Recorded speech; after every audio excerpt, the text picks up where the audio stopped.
계속해서 오늘 말씀을 보겠습니다. 오늘 다시 레위기로 돌아옵니다. 레위기 16장입니다. 지난번에 레위기 16장 앞부분을 봤는데 오늘은 이제 16장 뒷부분을 봅니다. 29절입니다. 29절부터 34절입니다. 제가 빠른 속도로 읽겠습니다. 이것이 너희에게 영원한 법규가 될지니라. 일곱째 달 곧 그 달 10일에 너희는 너희의 혼을 괴롭게 하고 아무 일도 하지 말되 너희 나라 사람이든지 너희 가운데 머무는 타국인이든지 그리할지니라. 그날에 제사장이 너희를 위해 속죄하여 너희를 정결하게 하리니 이로써 너희가 너희 모든 죄에서 떠나 주 앞에 정결하게 되리라. 그날은 너희에게 안식하는 안식일인즉 너희는 너희 혼을 괴롭게 하되 영원한 법규에 따라 그리할지니라. 기름 부음을 받고 거룩히 구분되어 자기 아버지를 대신해서 제사장의 직무로 섬기는 제사장은 속죄를 하되 아마 옷 곧 거룩한 의복들을 입고 거룩한 성소를 위하여 속죄하며 회중의 성막과 제단을 위하여 속죄하고 또 제사장들과 회중의 온 백성을 위하여 속죄할지니라. 이것은 이스라엘 자손의 모든 죄로 인해 그들을 위하여 한 해에 한 번 속죄하기 위해 너희에게 영존하는 법규가 될지니라. 아론이 주께서 모세에게 명령하신 대로 행하니라. 아멘. 아버지 하나님, 오늘 복된 주일 저희들에게 여전히 생명의 말씀을 공급해 주심을 감사합니다.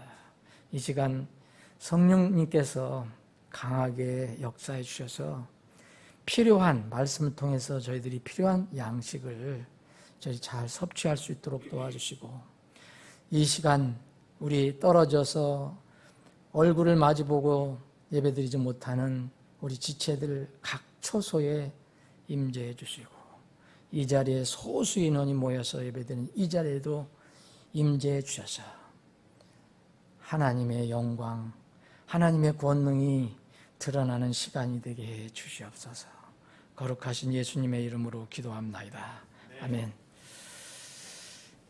16장 앞에 부분은 우리가 두 마리의 염소, 곧 주를 위한 염소와 속죄 염소, 이 부분에 대해서 살펴봤습니다.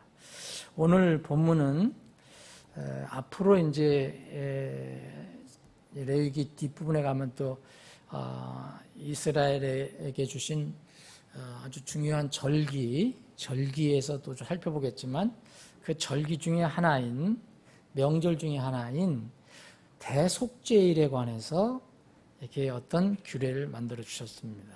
대속죄일 혹은 속죄일이라고 하는 그 내용에 관한 말씀입니다. 이 속죄일이라는 것은 말 그대로 제사장이 이스라엘 백성의 그 죄를 이 제사를 통해서 하나님으로부터 그 사함을 받아서 이스라엘 백성들에게 정결함을 선포하는 속죄일인데, 이 속죄일은 다른 일은 전혀 하지 말라고 말씀하십니다.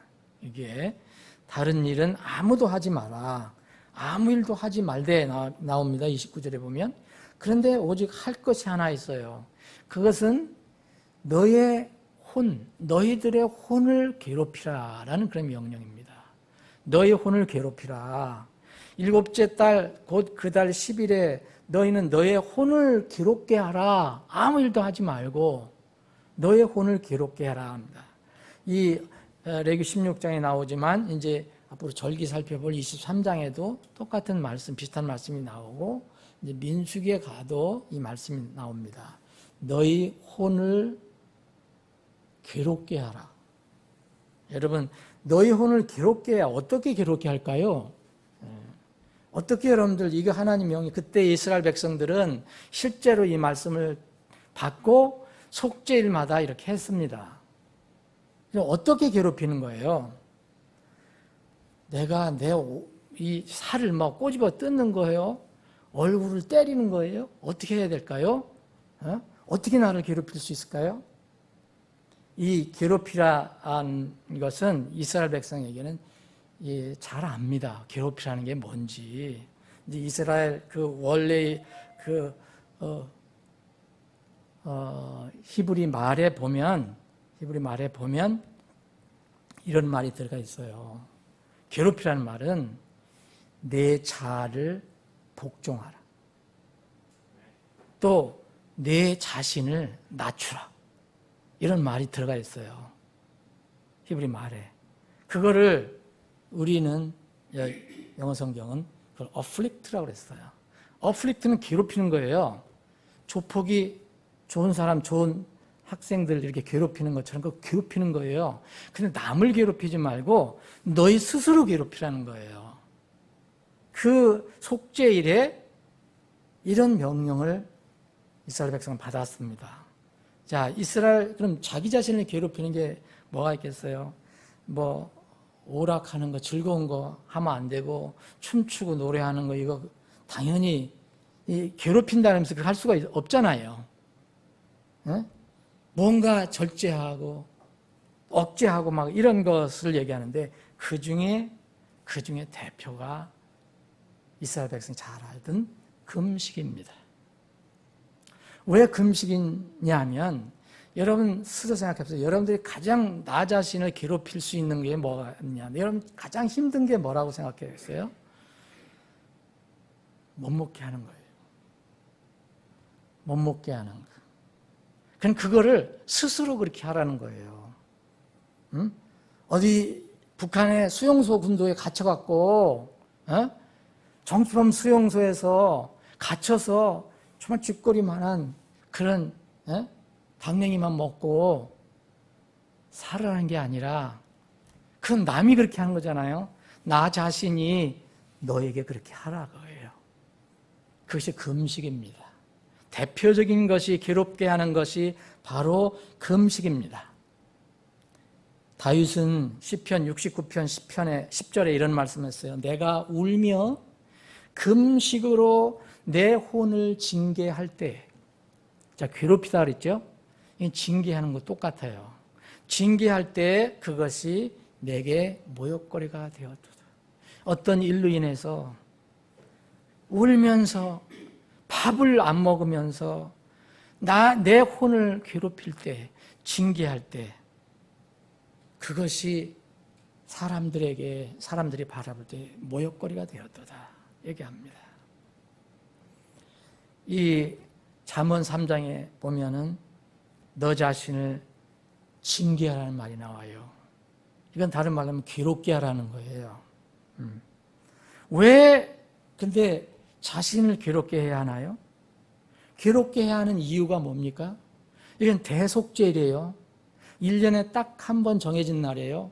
7번째 달 10일 날 딱 하루 정해서 그렇게 하라는 거예요. 대제사장은 그래서 1년에 한 번 이스라엘 백성의 모든 죄를 묻고 가서 이날 하나님께 이 일을 해요. 성막을 위해서도 하고 백성들 위해서도 하고 물론 자기 자신을 위해서도 하고.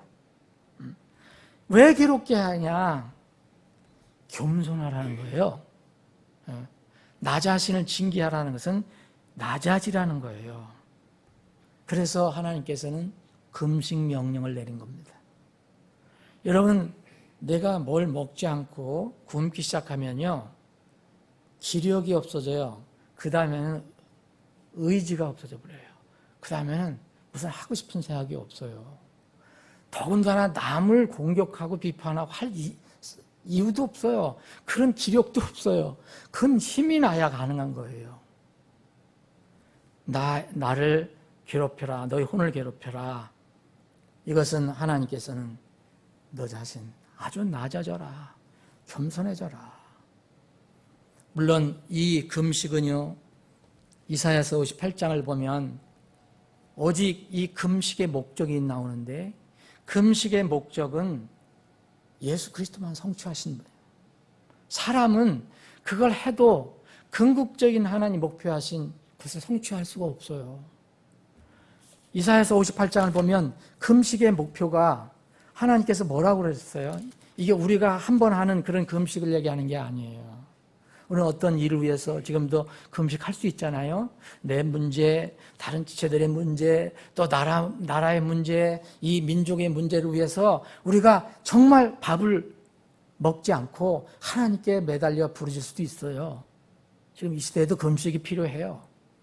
그런데 원래 이 금식은, 하나님께 정하신 금식은 우리가 이룰 수가 없어요. 우리 자신만 다스리는 거예요. 이 이사야서 58장에 보면 6절에 내가 택한 금식이 이것이 아니냐 그랬어요. 하나님께서 택한 금식이 있어요. 이 금식은 사악함의 결박을 풀어주고 무거운 짐을 벗겨주며 학대당한 자를 놓아 자유로이 가게 함으로 너희가 모든 멍에를 꺾는 것이 아니냐 그랬어요. 정말 금식하는 사람, 이 낮아진 마음으로 하는 사람, 그것은 줄인 자에게 내 빵을 나눠주고, 누구 빵을 뺏어서 그 사람 주는 게 아니에요. 네가 가지고 있는 빵을 나눠주라. 이게 금식이라는 거예요. 내 빵을 나눠주며 내 쫓긴 가난한 자들을 내가 내 집에 드리는 것이 아니냐. 내가 금식을 하는데 내가 가지고 있는 빵을 불쌍한 사람들에게 나눠주고 내 금식한다고 울타리를 치는 게 아니라 가난하고 힘들고 고통받고 내쫓긴 자들을 자기 집으로 품어들이는 게 그게 금식이라는 거예요. 또 내가 벌거벗은 자를 볼 때 그에게 입히며 내 살부치를 피하여 숨지 아니하는 것이 아니냐? 이게 금식이라는 거예요. 그리하면 내 빛이 새벽같이 쏟아지고 내 건강이 신속히 솟구치며 내 의가 내 앞에 나아가고 주의 영광이 내 후이대가 되리니 그때 내가 부르면 주가 응답하겠고 내가 부르짖으면 그가 이르기를 내가 여기 있다 하리라. 만일 내가 내 한가운데서 멍에와 손가락질하는 것과 헛되이 말하는 것을 없애고 내 혼을 이끌어 굶주린 자를 향하게 하며 고난당하는 혼을 만족시키며 내 빛이 어둠 속에서 솟아올라 내 어둠이 대낮같이 되리라. 여러분, 이것을 누가 궁극적으로 성취하셨어요? 그분이 바로 예수님이에요. 그래서 바리새인들은 예수님이 금식하지 않는다고 비판했어요. 그들은 하나님의 근본적인 뜻을 모르고 하는 거예요.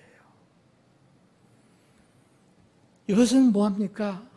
예수님처럼 낮아지고 겸손한 그런 상태 돼야 우리 자신의 일도 해결할 수 있다는 거예요.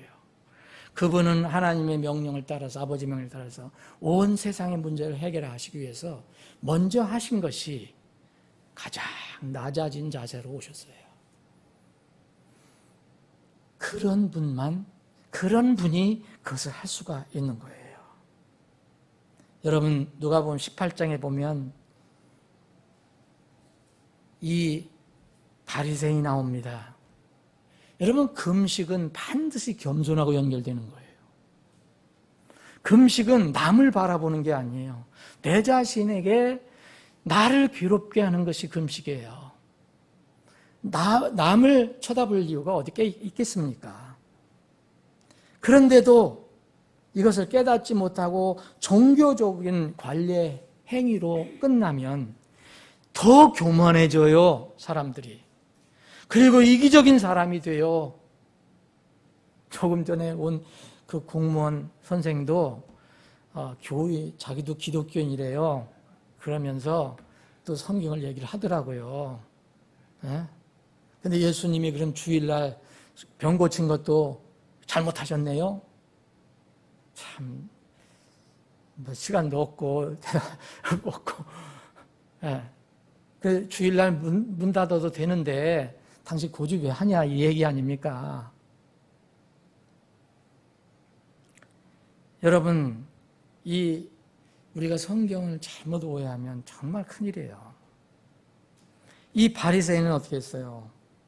여러분, 하나님이여, 내가 다른 사람들 곧 착취하고 다른 사람들 같지 않다 얘기해요. 자기를 괴롭혀야 되는데 자기 금식한다고 자랑하고 있거든요. 근데 금식은 남을 바라보는 게 아니에요. 자기 자신을 괴롭히는데 자기는 놔두고 다른 사람을 보기에 지금 정신없어요. 이 정부가 좀 자기를 좀 돌아봤으면 좋겠어요. 교회만 탓하지 말고, 전 정부 탓하지 말고, 무슨 남이 이렇게 했으니까 지금 이렇다, 그렇게 하지 말고 자기 자신을 좀 돌아보면 참 좋겠어요. 누구든지 잘못 없는 사람 어디 있어요? 완전한 사람은 어디 있어요? 완전한 정부가 어디 있어요? 그럼에도 불구하고 이 정부는 자기 잘못은 하나도 인정하지 않잖아요. 이게 문제예요. 그리스도인은요, 늘 나를 돌아보고 나로부터 문제를 찾아야 돼요. 이 바리새인은 이야기합니다. 하나님이여, 내가 다른 사람들 곧 착취하고 불의하고 가늠하는 자들과 같지 아니하고 더욱이 이 세리와도 같지 아니함을 감사하나이다. 나는 일주일에 2번 금식하고. 여러분, 일주일에 2번 해요. 한 번도 아니고요. 근데 하나님께서 정하신 금식에 맞는 거예요? 안 맞잖아요. 그것만 행하는 거잖아요. 속은 안 바뀌었잖아요. 만만 교회가 그래도 세상에서 여러 가지 좋은 일을 많이 했다. 그런데 최소한 예배는, 최소한 우리가 방역수칙을 철저히 지키면서 예배는 막지 말아야 되잖아요. 그런데 왜 다른 것은 풀어주면서 교회는 먼저 막아요? 이게 참 걱정입니다. 지금 그런 사람들 나무라야 아무 의미도 없어요. 모르니까요. 우리가 잘해야 됩니다. 교회가 잘해야 되고 성도들이 잘해야 돼요. 우리는 얼마나 이런 오류에 쉽게 빠진지 아세요? 이 바리새인처럼. 그래서 이스라엘 백성에게 그런 대속죄일 명절은 즐거운 날이잖아요. 그런데 그날만큼은 괴롭게 하는 날이에요. 그래서 금식하게 했어요. 모든 일을 아무것도 하지 말라고 그랬어요. 생각해 보세요.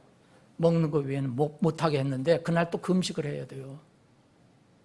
어디 가서 요새 같으면 마트를 갈 수 있어요. 영화관을 갈 수 있어요. 무슨 PC방을 갈 수 있어요. 노래방을 갈 수 있어요. 이스라엘 유대인은 철저하게 대속죄일은 아무것도 안 합니다. 지금 얘기한 것처럼. 근데 그 의미를 알아야 돼요. 의미를. 이스라엘 백성에게 주신 속죄일에 너의 혼을 괴롭게 하라는 명령은 종교적인 금욕주의를 실천하라는 게 아니에요. 그런데 그들은 이 하나님의 뜻을 모르니까 오류에 빠져버린 거예요. 그래서 겉만 가지고 얘기하는 거예요. 여러분, 하나님의 자녀는 여러분들 사랑하는 지체 여러분, 여러분들은 신분적으로나 법적으로나 이미 의인이 된 사람들이에요. 그러나 지상에 사는 현재의 삶은 어떠합니까? 신자들의 삶을 방해하는 것들이 얼마나 많아요. 여러분들이 오늘도 부득이하게 각자 처소에서 예배를 드리지만 몸이 편하다. 이거 좋은데? 이렇게 예배드리면 참 좋겠어. 육신이 그렇게 얘기하는 분들은 하나님의 경고의 말씀을 들어야 돼요. 여러분, 그 예배 잃어버립니다. 여러분들 그런 마음 가지고 있는 분들은 여러분들의 예배를 잃어버릴 거예요. 곧 옵니다. 그때가.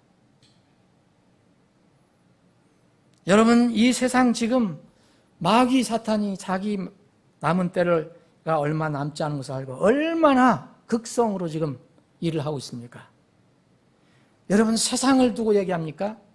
세상은 다 자기 컨트롤이에요. 교회와 성도들을 향해서 온갖 일을 다 하고 있어요. 여러분, 마귀가 하는 일은요, 대속죄일에 이스라엘 백성에게 주님께서 명령하신 그것을 완전 뒤집는 일을 해요. 교만하게 해요. 나도 모르게 교만한 그런 삶을 살게 하는 거예요. 교만하다면 여러분 오해하지 마세요. 목소리 높이고 고개 바짝 들고 큰 소리 치고 다른 사람들 못 살고 내가 최고다 하는 이런 교만, 그것도 물론 교만이지만 이걸 얘기하는 게 아니에요. 하나님을 대적하는 것, 진리를 대적하는 데 서는 건 다 교만입니다. 우리 마음속에 혹시 그런 게 있으면 여러분들 교만의 영이 들어오는 거예요. 왜 우리가 겸손해야 되는지 아십니까? 교만하면 하나님 말씀을 받을 수도 없고 하나님의 뜻을 행할 수도 없어요. 우리는 그리스도인이라 하면서도 일은 세상 일, 마귀를 하는 거예요. 여러분 마태복음 16장에 그 일을 여러분들 잘 기억하시죠?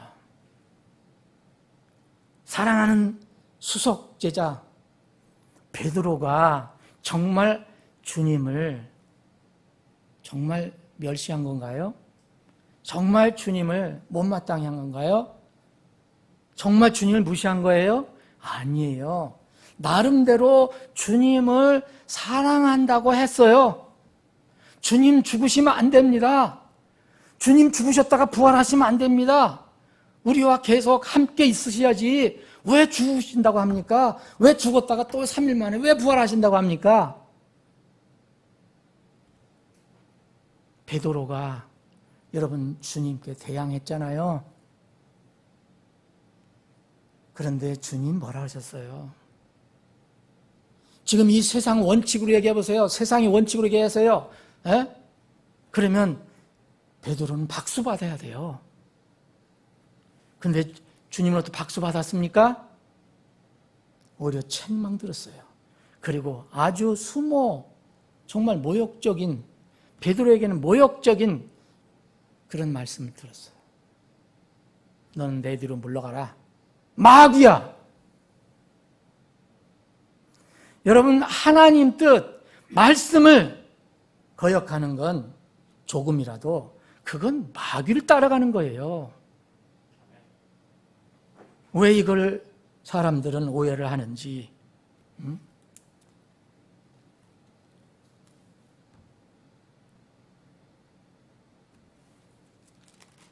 베드로 사도가 이거를 너무너무 잘 알았어요.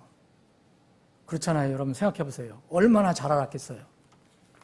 그래서 나중에 베드로 전서에서 이렇게 얘기한 거예요. 베드로전서 5장 5절 보면 젊은 사람들아 너희도 이와 같이 장로들에게 복종하고 참으로 다 서로에게 복종하며 겸손으로 옷 입으라. 하나님께서 교만한 자는 물리치시고 겸손한 자에게는 은혜를 주시느니라.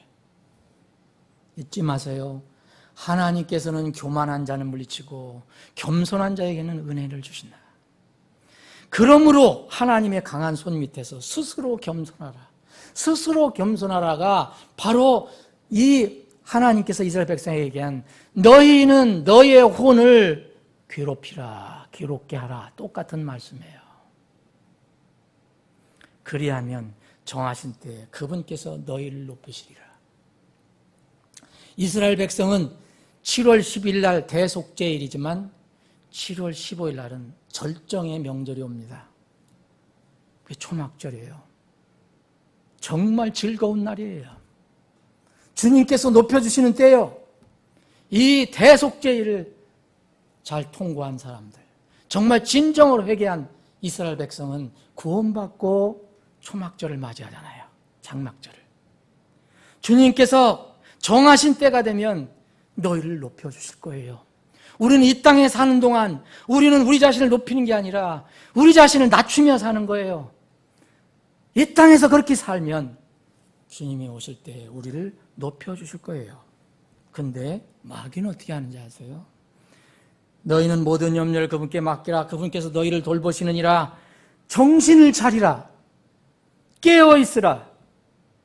너희 대적 마귀가 울부짖는 사자같이 두루 다니며 삼킬자를 찾나니 믿음에 굳게 서서 그를 대적하라. 여러분 앞에 있는 말씀 기억하면 이 마귀가 하는 건 뭐예요? 겸손하지 못하게 하는 거예요. 하나님의 은혜를 잃어버리게. 하나님께서는 교만한 자는 물리치시고 겸손한 자는 은혜를 주신다고 했잖아요. 그런데 마귀는 이 성도들이 이 은혜를 잃어버리게 하려고 자꾸 교만하게 하는 거예요. 나도 모르게. 말 언행으로 뿐만 아니라 삶으로 그렇게 하는 거예요. 그럴듯하게 세상 따라가는 거 있잖아요. 그거 은혜를 다 잃어버리는 거예요. 하나님은 그런 사람들 은혜를 주시지 않습니다. 어떻게 하나님 말씀을 대적하고 따르지 않는 사람들, 육을 따르는 사람들에게 은혜를 주시겠어요? 우리가 금식은 이스라엘 백성에게 내 혼을 괴롭히라 할 때 가장 중요한 일이었지만 금식은 예수님만 그 목적을 완전히 이루셨어요. 겸손한 자의 모형은 예수님입니다. 교만한 자의 모형은 사탄 마귀예요. 예수님의 길은 뭡니까? 예수님은 하나님이시면서 그 놀라운 영광의 왕좌를 떠나서 지상에 이 먼지 나는 땅에, 죄 많은 땅에 오셨어요. 가장 낮은 데로 오셨어요. 이게 겸손이에요. 교만한 자는 어떻습니까? 주님께서 주신 것을 넘어서 무언가 추구하고 찾으려고 하잖아요. 이게 마귀예요. 여러분, 이사야서 14장에 보면 마귀가 어떻게 타락했는가 알려주잖아요. 이사야 14장 보면 내가 하늘로 올라가 내가 하나님의 별들 위에 내 왕자를 높이리라. 이게 교만이에요. 이게 마귀가 한 거예요. 내가 구름들이 있는 높은 곳으로 올라가 내가 지극히 높은 이와 같이 되리라. 어떻게 피조물이 하나님과 같이 된다는 거예요. 그게 바로 마귀예요. 그게 교만한 거예요. 그래서 떨어진 거예요. 에스겔 28장 17절에 보면 내 아름다움으로 인하여 내 마음이 높아졌으며 내 광채로 인하여 내가 내 지혜를 부패시켰은즉 내가 너를 땅에 던지고 왕들 앞에 두어 그들이 너를 바라보게 하리라. 수치를 당하게 한다는 거예요. 여러분, 예수님은 겸손과 순종의 완전하신 모델이에요. 그래서 우리가 그리스도인이라면 그분을 따라가는 거예요. 마귀는 교만과 불순종의 완벽한 모형입니다. 그래서 우리 삶 속에서 하나님 말씀을 따르지 않고 세상을 따르고 내 육을 따르고 세상의 가르침을 따르고 이거는 그분이 아무리 조용히 얘기하고 점잖게 얘기해도 이건 교만한 겁니다. 이건 마귀를 따라가는 거예요. 여러분, 그분을 기다리는 다시 오기를 기다리지 않습니까, 여러분? 우리가 그분을 기다린다면 우리는 이 땅에서 어떻게 살아야 합니까? 그분을 만날 때까지 우리는 겸손하고 순종하는 사람이 되는 거예요. 이스라엘 백성에게 대속죄일에 주신 이 명령을 늘 기억하는 거예요. 우리가 문자적으로 아브라함의 후손은 아니지만 그 말씀을 주신 목적이 뭔가, 뜻이 무엇인가? 다시 말씀드리면 겸손과 순종은 굴종이 아닙니다. 무조건 얘기한다고 아이고 예 맞습니다 이게 아닙니다. 겸손과 순종은 비굴함이 아니에요. 떡 한 덩어리 때문에 내 믿음을 포기하거나 내 신념을 버리는 것이 아니에요. 적당히 타협하는 거 이거 겸손 아니에요. 겸손과 순종은요, 자기에게는 엄청나게 엄격해야 되고요, 밖으로는 엄청나게 관대해야 돼요. 겸손해야 돼요. 이게 겸손입니다. 그런데 세상은 어떻게 가르쳐요? 자기에는 무한관대하게 너를 내세워라. 너를 내세워라. 너를 자랑하라. 이게 세상의 홍보예요. 선전이에요. 이게 하나님 볼 때는 교만입니다. 여러분 겸손하고 순종해지려면 하나님의 진리에 분명한 믿음이 있어야 돼요. 하나님의 진리에 대한 믿음이 없으면 아무 때나 굴종할 수 있습니다. 아무 때나 비굴하게 타협할 수 있어요. 근데 하나님의 진리의 말씀이 무엇인지 아는 사람은 그렇게 할 수가 없어요.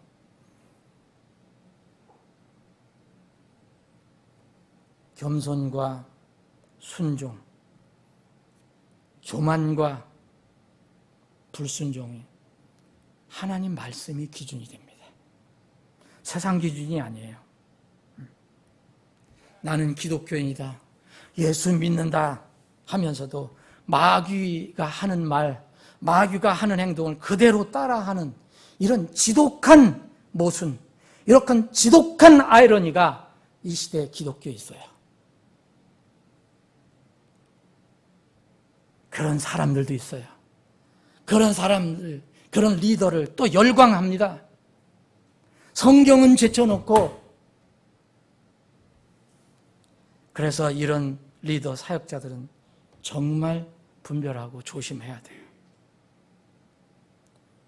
정말 어떤 이는 자기가 무슨 예수님을 대리한 특별한 성직자로 생각하는 사람도 있어요. 더 지나치면은 예수님이 자기 종처럼 얘기하는 사람이 있어요. 참 슬픈 일이에요. 이런 것을 분별하지 못하는 소위 얘기하면 교인과 기독교인들이 너무 많아요. 여러분, 만약 여러분들이 하나님을 위한다, 입으로는 기독교를 위한다, 나라를 위한다 하면서도 하나님께서 여러분들에게 주신 말씀을 위배하면 여러분은 주님을 따르는 게 아닙니다. 그건 주님의 종이 아니에요. 세상의 종이죠. 이름만 기독교인이에요. 내 생각, 내 신념과 달라도 또 하나님 말씀이 왔을 때 내 육신이 도저히 좀 힘들다, 자꾸 육신은 꺼려 해도 그것이 분명한 하나님 말씀이라면 거기에 순종하는 것이, 그게 겸손입니다. 얼마나 많은 소위 기독교인과 지도자들이 인본주의, 상대주의, 자유주의, 신비주의, 현대주의 등에 편승해서 말과 행동, 말씀과 다른지 모릅니다. 하나님의 공의와 진리는 입으로 얘기하면서 그 과정과 절차는 전혀 하나님의 경건한 방법이 아니에요. 이것은 참으로 큰 문제입니다. 아무리 목적이 의롭고 좋아도 그 과정이나 수단 방법이 세속적이거나 하나님 말씀과 거기에 위배되는 것이라면 하나님을 훼손하는 거고 하나님을 욕하는 거예요. 사도 베드로가 왜 주님으로부터 그런 심한 책망을 들었는지 기억해 보세요. 구약의 명령을 신약에 얼마든지 적용할 수 있어요. 제가 오늘 준비한 말씀 한 반 정도 했는데 정리를 해야 될 것 같네요. 여러분, 오늘 이 본문 말씀은 절대 율법으로 버리지 마세요. 우리가 이스라엘 백성이 아니더라도 이 말씀에는 놀라운 복음의 진리가 들어있습니다. 신약시대의 그 거룩한 생명의 복음이 여기에 들어있어요. 순서도 그렇고요. 내용도 그래요. 1년에 한 번 정한 날이 있다고 그랬잖아요. 이스라엘 백성이 1년에 한 번 정했어요. 그런데 이 날을 혼을 괴롭게 하라 했어요. 여러분의 인생 속에서 어느 날인지 모르지만 어느 해 하나님의 감동에 의해서 여러분들 스스로를 괴롭게 한 날이 분명히 있을 거예요. 괴롭게 한 날이라는 것은 내가 죄인이라는 것을 깨닫고 보니까, 죄의 그 무서움을 알게 되니까, 죄의 그 무서운 심판을 알게 되니까 나를 괴롭힐 수밖에 없는 때가 있었어요. 괴롭게 하라 했어요. 아무 일도 하지 말고. 여러분, 혼을 괴롭게 하되 아무 일도 하지 마라. 여러분들 삶 속에서 가장 중요한 게 뭐예요? 온 천하보다도, 온 세상보다도, 이 세상보다 더 귀한 혼이 거듭나느냐 거듭나지 못하느냐 할 그거보다 더 중요한 게 있습니까? 그래서 아무 일도 하지 말라는 거예요. 여러분, 그때 모든 것을 제쳐놓고 내가 이 문제를 어떻게 해결할까? 그래서 고통스러워하고 눈물 흘리고 기도하고 그런 데 있었잖아요. 그래서 이날 아론 계통의 제사장이 하나님께서 모세를 통해서 아론에게 명령하신 거예요. 제사장이 되어서 아론의 아들도 해당돼요. 속죄를 하라고 나오잖아요. 여기 30절에 보면. 백성을 위해서 속죄를 하라. 제사장이 속죄하면 속죄받은 사람은 하나님 앞에서 또 뭐라고 그랬습니까? 30절에 모든 죄로부터 정결하게 됐다고 얘기하잖아요.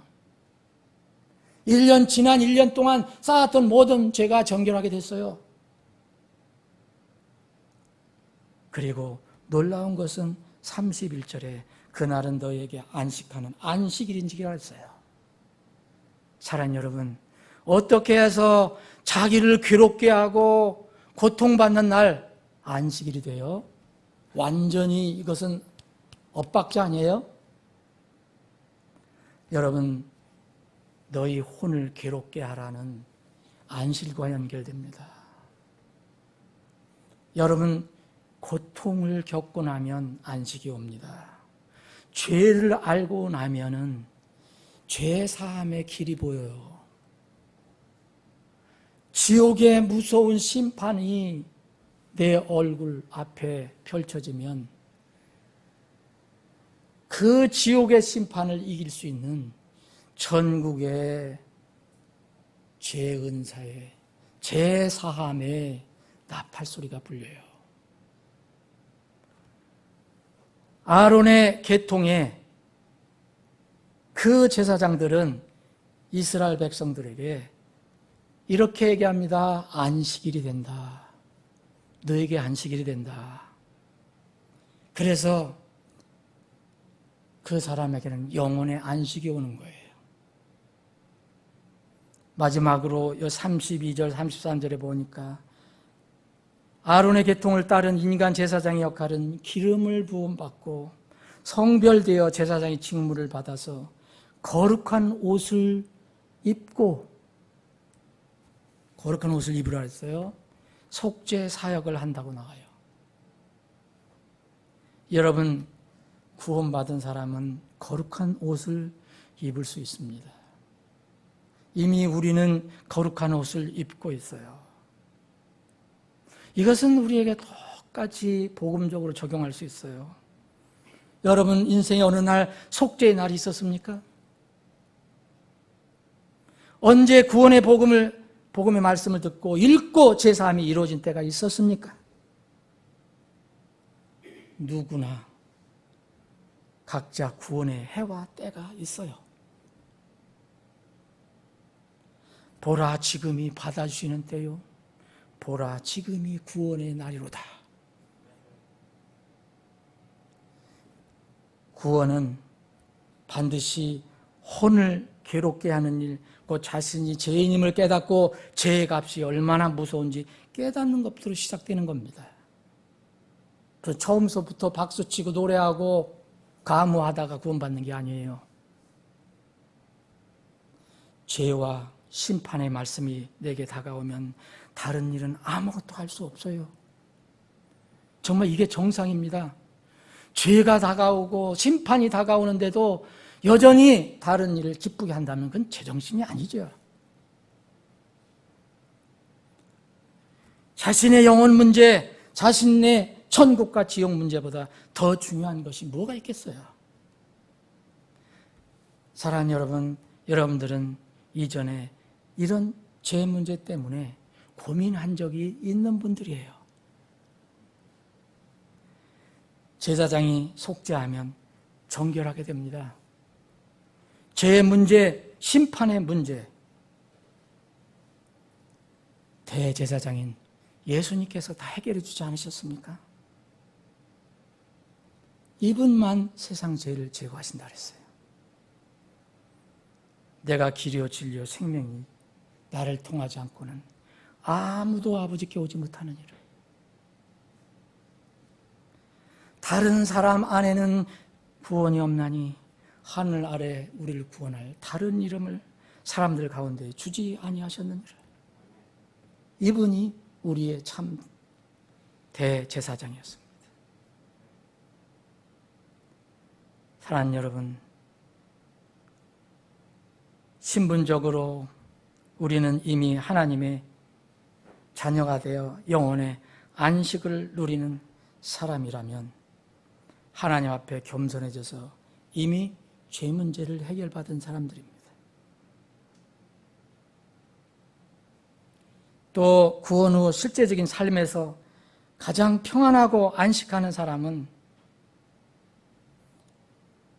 구원 받은 후 날마다 하나님 앞에 겸손하여 내 욕심보다 주님의 말씀에 순종하는 사람들입니다.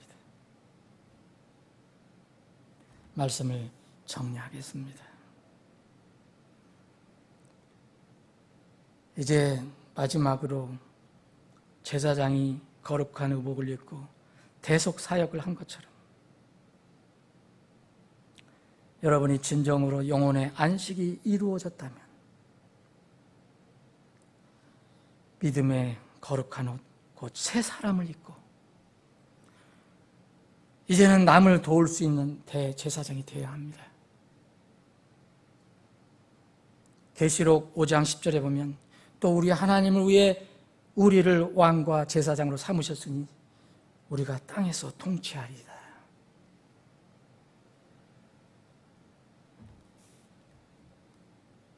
이렇게 하나님의 은혜로 죄사함을 받고 정결하게 되어서 다른 혼들을 위해 일하고 성막과 성전, 곧 교회를 위해서 일할 수 있게 된 신약의 제사장 역할을 할 수 있는 사람에게 가장 필요한 덕목은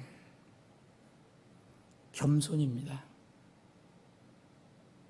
내 혼을 괴롭게 하라는 것입니다. 자학하라는 것이 아닙니다. 사랑하는 여러분, 이스라엘은 이방 민족들이 가질 수 없는 엄청난 특권을 받았습니다. 하나님 말씀인 율법을 가졌습니다. 그런데 뜻을 깨닫지 못하고 종교 생활을 하다가 그 고집만 부리다가 패망했습니다. 이방인들은 빚도 없었습니다. 더 완악하고 더 불쌍했습니다. 1년에 한 번 정해진 대속죄일이 무엇인지,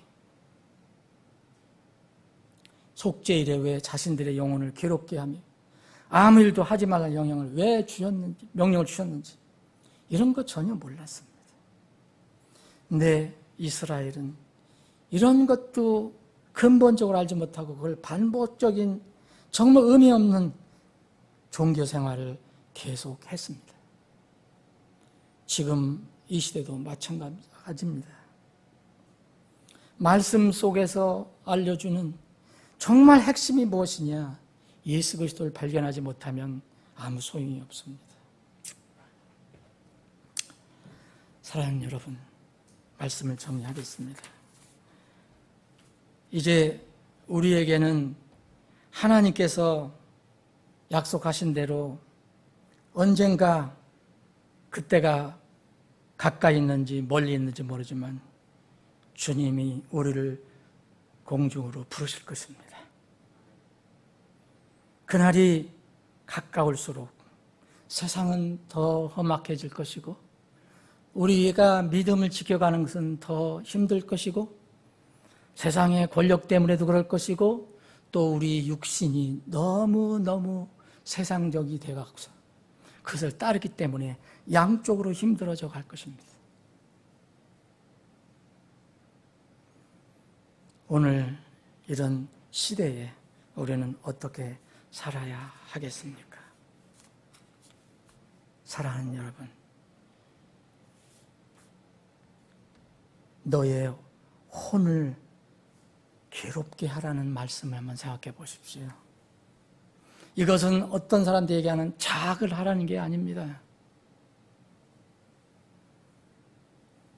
이것이 무슨 말을 하는 것인가? 이게 무슨 뜻인가?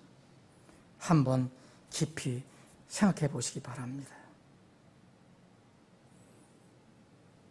우리가 만일 우리 자신을 판단하려 하면 판단을 받지 않으려니와 우리가 판단을 받으면 죽게 징계를 받는 것이니 이것은 우리가 세상과 함께 정죄를 받지 아니하게 하려 함이라.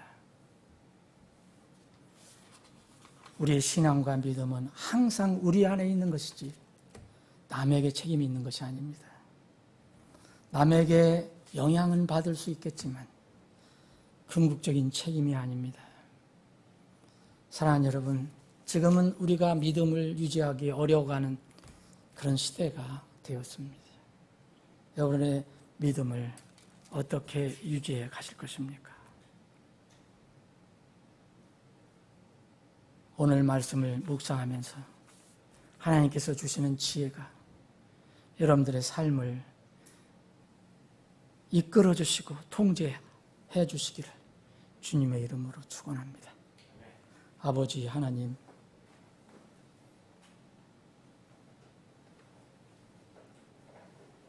우리에게 말씀을 주심을 감사합니다. 우리가 원하는 것은 아니지만 우리의 주변 환경은 믿음과 반대의 그런 상황이 펼쳐져 가고 있고 또 정말 순수한 하나님의 말씀, 성경이 가르치는 말씀을 그 신앙을 유지해 가기 점점 어려워져 가는 시대가 되었습니다. 주님께서 우리를 구원해 주셨다면 우리에게도 그런 능력을, 이 세상을 이길 수 있는 능력을 주셨음을 저희들은 알고 있습니다. 우리가 이 어려운 시대를 잘 이길 수 있도록 우리의 믿음을 더 강하게 해주시기를 원합니다. 아버지 하나님, 우리가 자유롭게 모여서 예배를 드리지 못하는 그런 상황이 계속되고 있습니다. 이것이 언제까지 지속될지 아무도 알 수가 없습니다. 그러나 분명한 것은 진정한 믿음, 하나님의 생명 있는 사람들만 나팔 소리 날 때 주님 앞에 모일 것입니다. 주님, 그날을 소망하면서 이 세상에 어떤 어려움이 있더라도 능히 믿음으로 그것을 이겨나가며 승리하며 그날을 소망하며 사는 저희들이 다 되게 해 주시옵소서. 거룩하신 예수님의 이름으로 기도합나이다.